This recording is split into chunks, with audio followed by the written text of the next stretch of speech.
up your engine! Alrighty, here is the problem with Mustangs. There is now a lawsuit against 2011 to 2019 Ford Mustangs that have the standard transmission. It's either if you have the MT82 or MT82-D4 manual transmission. The problem is these transmissions were not built all that well. They have problems with slipping, jerking, engaging harshly, clashing gear, suffering premature wear, and complete catastrophic collapse where they don't work at all. I had a customer with one. A woman, and she liked taking her car to the track, and they said, go right ahead, it's track ready. She went through 3 standard transmissions, and finally, when the last one broke, she just called them up and said, tow it back, I don't want this thing anymore. And here's the main problem. In the previous Mustangs, Ford used Tremec, which was a good transmission company, and Borg-Warner transmissions, which is an excellent company, but they wanted to save money. So in the 2011 to the 2019 Mustangs, guess what they did? They went to Getrag, G-E-T-R-A-G transmissions to save money, and the Getrag transmissions they used were made in China. And yes, they've had problems. There's no ifs, ands, or buts about it. On the positive side, the majority of Americans, 90-something% of them, now drive only automatics and don't know how to drive a standard. So they sold a lot more automatics than they did standards. But if you have one of these standards, there's now a lawsuit, class action lawsuit against them. Now, Ford has known about these problems since 2010, because I'm looking on the screen here. There are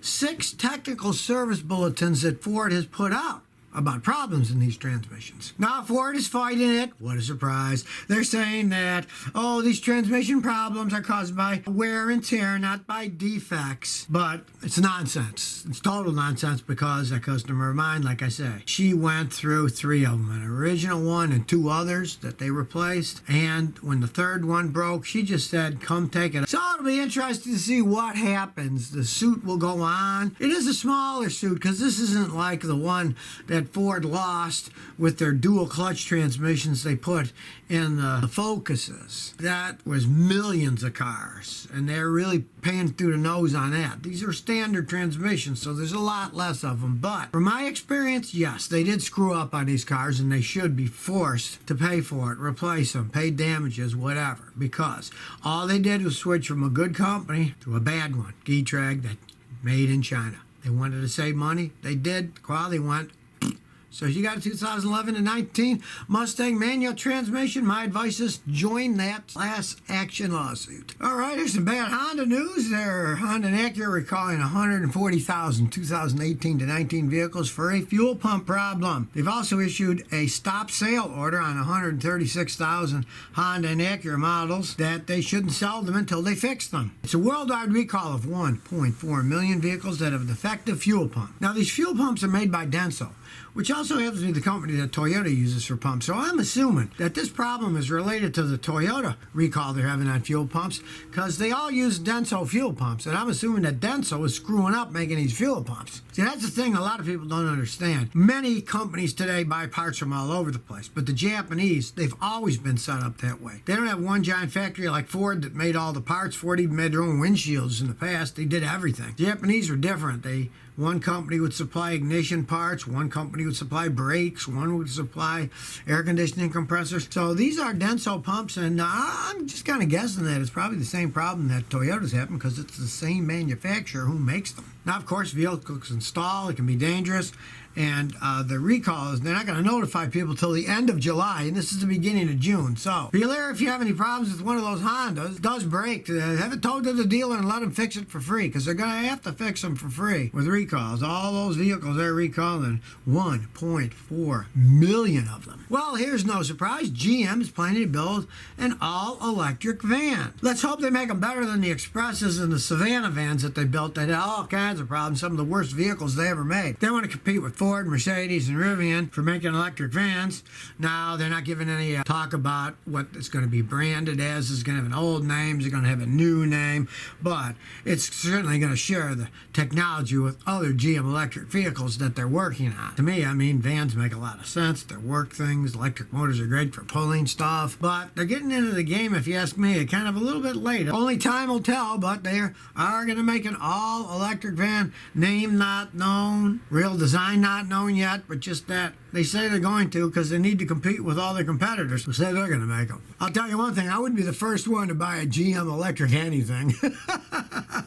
I fix too many of the problems that they make when I'm a mechanic working on my customers' cars to ever advise anybody to buy one. Who knows? Maybe time will change and in the future they'll make great electric vehicles. But let's just say Scotty isn't going to hold his breath very long on that one. PCPK Creed, Scotty, what's the secondary air injection system? Mine's getting problematic. Can I get it programmed out without any problems? All right, secondary air injection system is part of the anti-pollution system of the car. Ages ago, cars used to have air pumps, and the air pump would pump air into the exhaust so that it would burn any on-burn hydrocarbons, and it could make the catalytic converter work better. Now, for most cars don't use that kind of a system anymore, but there are some that are using electronic ones. I know Toyota's got a system on some of their V8 Tundras. You're breaking a law in the United States if you delete it, either mechanically or electronically, because that's part of the anti-pollution system. But I've seen guys do it, and of course, you know, they run better then because they don't have all that crap on them.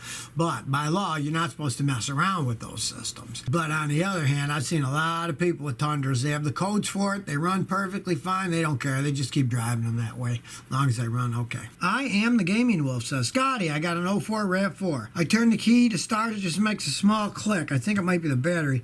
Might not have juice. It's been sitting there for a while. All right.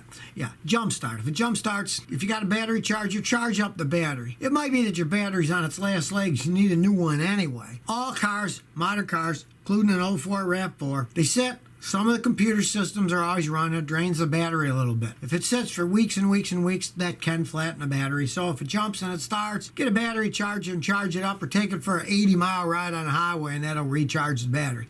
But then if it happens again soon, that means your battery's getting weak, and then go get a good battery. I buy them from AutoZone. There's one 3 blocks from here, and I had good luck with their batteries. Dakota Lassard says, I got an 02 Ford Focus ZX3 for $800. Had it for 9 months. All that was done was a coil, ignition, spark plugs. Are they good cars? Just curious. Well, they are if you only pay $800 for them and they run. They're kind of zippy little cars. The later model Focuses were absolute piles of junk because they had that dual clutch transmission that Ford now either has to fix it for you or they have to buy the car back. Of course, they don't pay you much for it. They said they're going to pay you between $2,000 and $22,000 to buy it back. Well, all of my customers, they offered them $2,000 or $2,500. So they're kind of screwing up the court that said they had to buy it, but they said between here and here, and it's their choice of what they're going to offer you, so they're not going to offer you much. But back then, they were better made.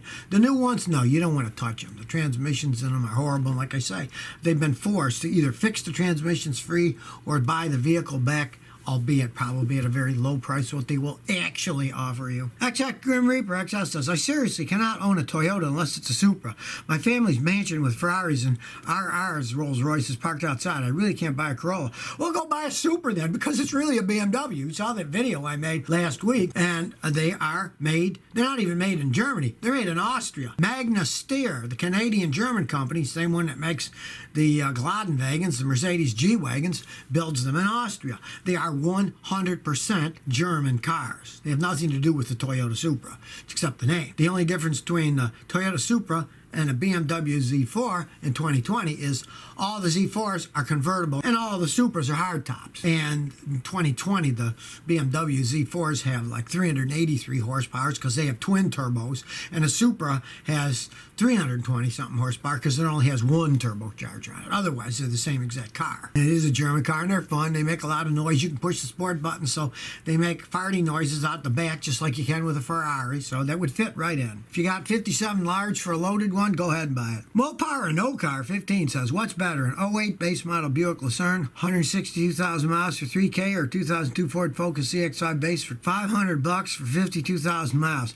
Well, I mean, if the Focus really only has 52,000 miles on it for $500, what the heck, drive it. No way would I pay $3,000 for a Buick that had 162,000 miles. I wouldn't pay maybe $1,000, $1,200 for that car. So go ahead with a Focus on that one. I'm not a fan of either ones, but I definitely wouldn't pay that much money for a Buick with that kind of mileage. So if you never want to miss another one of my new car repair videos, remember to ring that bell.